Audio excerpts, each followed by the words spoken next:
साथियों, आज मैं आप सभी के लिए एक दिल को छू लेने वाली कहानी लेकर आई हूँ। तो चलिए आज की कहानी सुनते हैं। साथियों, पूजा अपनी जिंदगी में बहुत कुछ करना चाहती थी।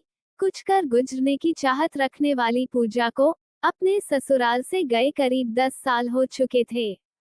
जब पूजा को अपने 2 बेटों को ससुराल में छोड़कर जाना पड़ा था, तब उसके घर का वातावरण बहुत ही खराब हो चुका था। पूजा को लगने लगा था कि कभी भी कुछ भी गलत हो सकता है।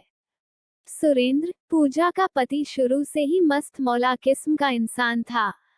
बचपन से ही खाना पीना, दोस्तों के साथ घूमना फिरना, यही सुरेंद्र के शौक थे। सुरेंद्र अपने घर का लाडला, अपनी माँ का दुलारा था। मस्ती ही मस्ती में पढ़ाई करके वह दिल्ली में ही नौकरी भी करने लगा, क्योंकि सुरेंद्र का परिवार दिल्ली में रहता था, जबकि सुरेंद्र का बड़ा भाई ब्रजेश सरकारी नौकरी करता था और वो दिल्ली से बाहर ही रहता था। इसी वजह से माँ का लाड प्यार सुरेंद्र पर कुछ ज्यादा ही बरस रहा था। सुरेंद्र के परिवार में पैसों की कमी नहीं थी। सुरेंद्र के पिता की पेंशन और पैतृक मकान के 2 हिस्सों का किराया उन लोगों के नियमित आमदनी थी। अब सुरेंद्र धीरे धीरे लापरवाह होने लगा।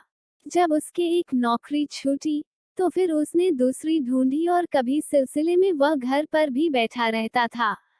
सुरेंद्र को यूं बैठा देखकर उसके पिता गुस्से में कहते, तुम अपने शहर दिल्ली से बाहर जाकर नौकरी क्यों नहीं देखते? तभी सुरेंद्र की माँ फौरन बोलती, एक बेटा तो बाहर ही रहता है, यह तो मेरे पास ही रहेगा।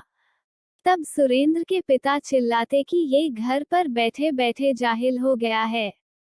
सुबह 10 बजे से पहले सोकर नहीं उठता और 5-6 कप चाय पिए बिना इसकी सुबह शुरू नहीं होती। 12 बजे नौकरी पर जाएगा तो कौन इसे रखेगा? इसने कितनी अच्छी अच्छी नौकरियां छोड़ दी है और मैं इसे कब तक खिलाऊंगा? पर इस बात का सुरेंद्र पर कोई भी असर नहीं होता था, क्योंकि उसकी माँ उसका बचाव करती, कहती इसकी शादी हो जाएगी तो सब ठीक हो जाएगा। तब सुरेंद्र के पिता गुस्से में कहते, इस कामचोर को अपनी लड़की कौन देगा? सुरेंद्र ने अपनी मर्जी से पूजा से शादी कर ली। पूजा सुरेंद्र को पसंद करती थी। अब शादी होने के बाद तो सुरेंद्र और ज्यादा कामचोर हो गया। अब तो वह गलत आदतों में भी पड़ गया था, शराब पीना और नशे करना। शुरुआत में तो पूजा को इन बातों का पता नहीं चला, लेकिन बाद में धीरे धीरे जब सुरेंद्र अपनी माँ से रुपए मांगता तो पूजा को बहुत बुरा लगता। सुरेंद्र जहाँ पर भी नौकरी करता, वहाँ पर 2-4 महीने से ज्यादा नहीं टिकता था। कभी निकाल दिया जाता, तो कभी नौकरी खुद ही छोड़कर आ जाता। कभी नौकरी जाने के गम में, कभी नौकरी मिलने की खुशी में, कभी किसी दोस्त के साथ बेमतलब के बहानों में सुरेंद्र का शराब पीना बढ़ता गया। अब तो सुरेंद्र के 2 बेटे भी हो गए। सुरेंद्र का बड़ा भाई ब्रजेश त्योहारों पर आता, तो मेहमानों की तरह 1 या 2 दिन घर में रुककर वापस लौट जाता। कभी ब्रजेश ने जब छोटे भाई को समझाने की कोशिश की तो बीच में तुरंत ही उन लोगों की मां आ जाती और ब्रजेश से कहती, तुम सभी इस बेचारे के पीछे क्यों पड़े रहते हो? अब इसका समय ही खराब है तो कोई क्या करे? इसे ढंग की नौकरी मिलती ही नहीं। तेरी तो सरकारी नौकरी है, तेरे तो मजे ही मजे हैं।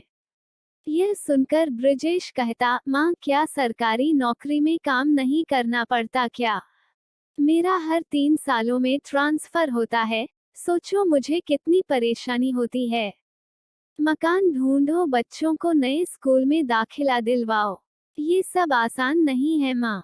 सरकारी नौकरी करना भी बहुत मुश्किल होता है, लेकिन इस सुरेंद्र का क्या, ये तो मजे से घर में रहता है। इसे खिलाने के लिए आप लोग हो ही। जब बैठे बैठे खाने को मिले, तो ये कोई भी काम भला क्यों करेगा? यह सुनकर माँ बड़े बेटे ब्रजेश को ही कोसती, कहती, बस बस रहने दे, जब देखो तब जली कटी सुनाता है। इसके लिए कोई अच्छी सी नौकरी ढूंढ दें। यह सुनकर ब्रजेश कहने लगा, अच्छी सी नौकरी का क्या मतलब माँ? जहाँ काम ना हो, जहाँ पर काम करने के लिए नौकर हो, घूमने के लिए गाड़ी हो। यह सुनकर सुरेंद्र गुस्से में बोलता, देख लो माँ, इसलिए मैं भैया के साथ नहीं बैठता हूँ। 1 या 2 दिन के लिए आते हैं और चिल्लाते रहते हैं। उन दोनों के पिता भी ब्रजेश का ही साथ देते थे। सुरेंद्र के बेटे बड़े हो रहे थे, घर परिवार के खर्चे बढ़ रहे थे, पर सुरेंद्र में कोई परिवर्तन नहीं हुआ। पिताजी अक्सर बड़बड़ाते रहते, खासकर जब उनका बड़ा बेटा ब्रजेश घर पर आता तो पिता कहते, ब्रजेश मैं अपनी पेंशन से दो परिवार कैसे पालूं? तुम भी नौकरी करते हो, तुम ही घर में खर्चे के लिए कुछ पैसे भेज दिया करो। सुरेंद्र के बच्चे भी स्कूल जाने लगे हैं, कम से कम उनकी फीस तो तुम भर ही सकते हो। ये सुनकर ब्रजेश गुस्से में कहता, क्यों पिताजी, मेरे खर्चे नहीं है क्या? मेरे वेतन से बस मेरा ही गुजारा हो रहा है। आप तो जानते ही हैं, मेरी कोई ऊपरी आमदनी भी नहीं है। इसे किराए से ही अपना घर परिवार चलाने दीजिए, यह अपने आप ठीक हो जाएगा। आप लोग मेरे साथ मेरे घर पर चलिए। तब माँ और पिताजी उदास होकर ब्रजेश से कहते हैं कि बेटा, अपने छोटे भाई को भूखा मरते हुए तू देख सकता है, लेकिन माता पिता नहीं देख सकते। इसीलिए हमसे जितना हो पाएगा हम जरूर करेंगे। अगर तुझे अपने भाई की मदद नहीं करनी तो मत कर। यह सुनकर ब्रजेश के सब्र का बांध टूट गया। वो गुस्से में बोला कि ये बेचारा बेचारा सुरेंद्र, आप इसे क्यों कहते हैं? क्या इसके शरीर में कुछ कमी है? अच्छी खासी नौकरियां इसने खुद छोड़ दी। किस वजह से? अपने आलस की वजह से। दिल्ली छोड़कर कहीं बाहर नहीं जाता। घर में ही बैठे बैठे पकवान खाने को मिलेंगे, तो ये कोई भी काम क्यों करेगा? और आप लोगों ने ही इसे बिगाड़ा है। कभी आपने इसे सख्ती से नहीं कहा कि अपना परिवार खुद पालो। यह सुनकर ब्रजेश के पिता ने कहा, कई बार कहा है बेटा, लेकिन ये मानता ही नहीं। पहले ये कहता था कि मैं कोशिश करता हूँ पर अच्छी नौकरी नहीं मिलती। अब हमसे कहता है कि अगर मुझे परेशान किया तो मैं घर छोड़ दूंगा, साधु बन जाऊंगा। और एक बार तो ये घर से चला भी गया था। 3-4 दिन तक घर नहीं आया। तुम्हारी माँ का रो रो कर बुरा हाल हो गया था। फिर उन दोनों की माँ ने बड़े बेटे ब्रजेश को उलाहना दिया, तेरा क्या है, तू तो आराम से बाहर नौकरी करता है। ये तो मेरी ममता थी जो इसे खींच लाई, वरना ये तो साधु ही बन गया था। यह सुनकर ब्रजेश ने कहा, माँ, वो माँ की ममता नहीं थी, भूख के थपेड़े थे। इसके पैसे खत्म हो गए होंगे, इसीलिए घर वापस आ गया।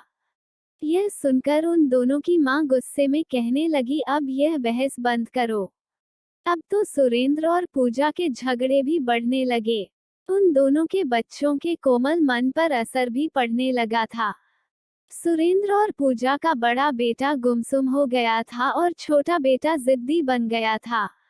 अब तो पूजा ने भी कुछ काम करना शुरू कर दिया।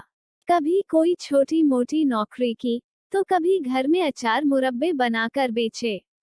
अब इसके लिए उस बेचारी को जब घर से बाहर निकलना पड़ता था, तब भी सुरेंद्र उस पर बहुत चिल्लाता था।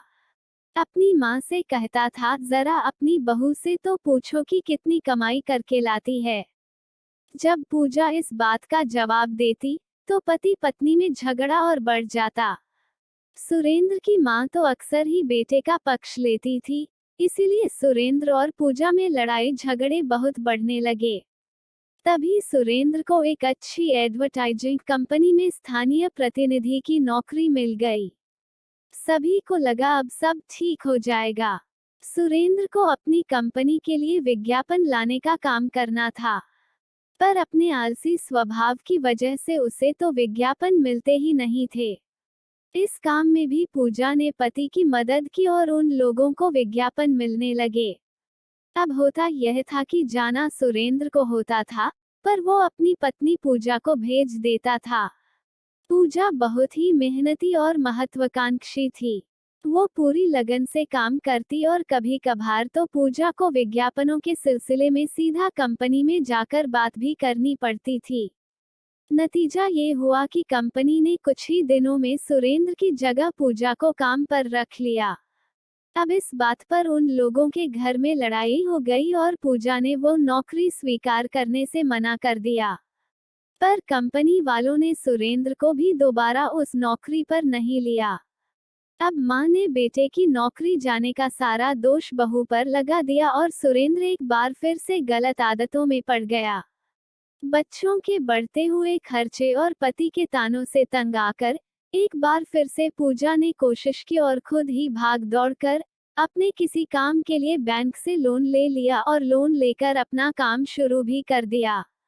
पर अपने उस काम के लिए भी पूजा को घर से बाहर तो जाना ही पड़ता था। कुछ दिनों के बाद पूजा का वो काम भी बंद हो गया। बैंक से ऋण वसूली का नोटिस आया।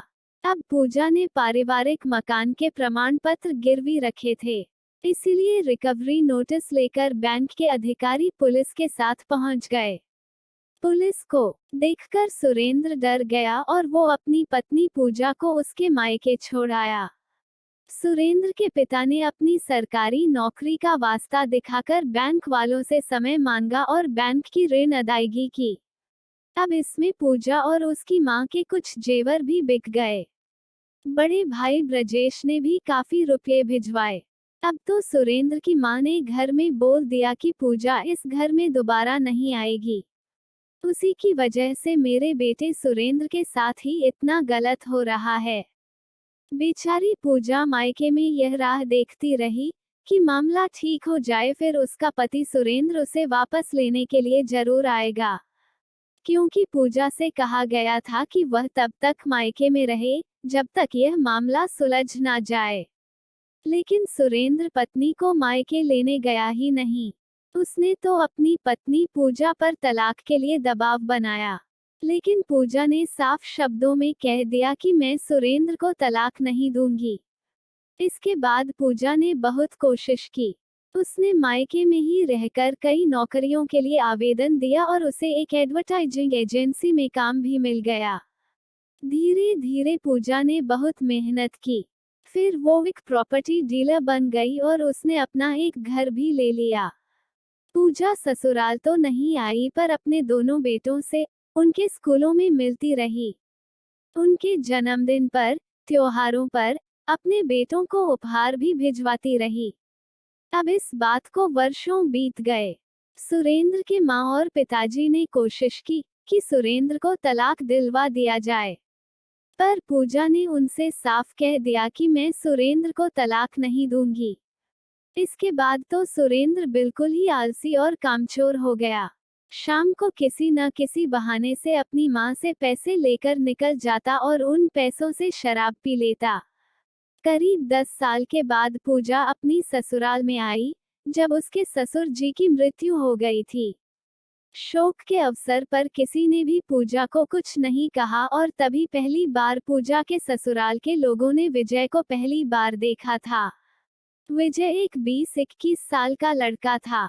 वो चुपचाप बरामदे में बैठा था। सभी ने सोचा कि ये पूजा का ड्राइवर होगा। वहां पर शोक प्रकट करके पूजा तो चली गई और उसके बाद अक्सर ही वो अपनी ससुराल में आने लगी। पूजा ने अपने बड़े बेटे को नौकरी दिलवाने में मदद की और छोटे बेटे का एक अच्छे से कॉलेज में दाखिला भी करवा दिया। सुरेंद्र अब तो अक्सर ही पूजा से मिलने उसके घर पर जाने लगा। अब एक दिन पूजा ने विजय की शादी का कार्ड अपनी ससुराल में भिजवाया, जहां पर उस कार्ड पर मां की जगह पूजा, पिता की जगह सुरेंद्र और दादी की जगह सुरेंद्र की मां का नाम लिखा हुआ था। सुरेंद्र की मां शादी का कार्ड देखकर चौंक गई, क्योंकि उनके तो 2 ही पोते थे। वो सोचने लगी कि तीसरा कहां से आया। जब पूजा उन लोगों से मिलने आई तो पूजा ने खुद बताया कि विजय पूजा और सुरेंद्र का ही बेटा है और पूजा ने उस लड़के विजय को गोद लिया है। अब पूजा का काम इतना बढ़ गया था कि अकेले काम संभालना उसके लिए मुश्किल था। इसलिए उस काम में उसने विजय का सहारा लिया और कागजी कार्यवाही करके बकायदा उसने विजय को अपना बेटा बनाया। जब बेटा बनाया तो शादी की जिम्मेदारी भी विजय की पूजा पर थी। पूजा ने सभी को बताया कि विजय मेरा तीसरा बेटा, मेरी संपत्ति का बराबर हिस्सेदार होगा। विजय की शादी का दिन भी आ गया। विजय की शादी के हंसी खुशी के माहौल में पूजा की सास ने पूजा से कहा कि अब वो भी अपनी ससुराल लौट आए और अपना घर संभाले। पूजा 1 मिनट तो चुप रही, फिर बोल पड़ी कि आप अपने बेटे सुरेंद्र की फिक्र कीजिए माँ जी। मेरी गृहस्थी तो उजड़ी भी और बस भी गई। उजड़ी तब थी जब मुझे धोखे से आप लोगों ने मायके में भेज दिया था। कहा था कि मामला ठीक होने पर मुझे ससुराल में ले आएंगे, लेकिन आप लोगों के मन में तो कुछ और ही था। अब मुझे किसी सहारे की कोई जरूरत नहीं। मुझे पता नहीं कि मेरे दोनों बेटे मेरे रह पाते या नहीं, इसलिए मैंने एक बेटा गोद ले लिया। अब मैं भी सास बन गई हूँ। मेरा भरा पूरा परिवार है। अब जिसे मेरा साथ चाहिए वो मेरे पास आए और अपनी ससुराल से मैंने अपना रिश्ता टूटने नहीं दिया। पर वो रिश्ता अब आपकी शर्तों पर नहीं, मेरी शर्तों पर रहेगा। अब आप अपने बेटे सुरेंद्र से पूछें कि क्या वो मेरे साथ रह सकता है, मेरी शर्तों पर, या फिर यूं ही आपकी पेंशन पर जिंदगी गुजारने का इरादा सुरेंद्र रखता है। अब यह सुनकर सब हैरान थे, पर सुरेंद्र के आंसू उसकी सहमति बयान कर रही थी। पूजा ने अपनी ससुराल में वापस न आने का फैसला लिया। साथियों, अब आप सभी कमेंट करके बताइएगा कि पूजा का फैसला क्या आप लोगों को सही लगा। अपनी राय कमेंट द्वारा जरूर बताइएगा। आप सभी से फिर मुलाकात होगी एक नई कहानी के साथ। तब तक के लिए नमस्कार।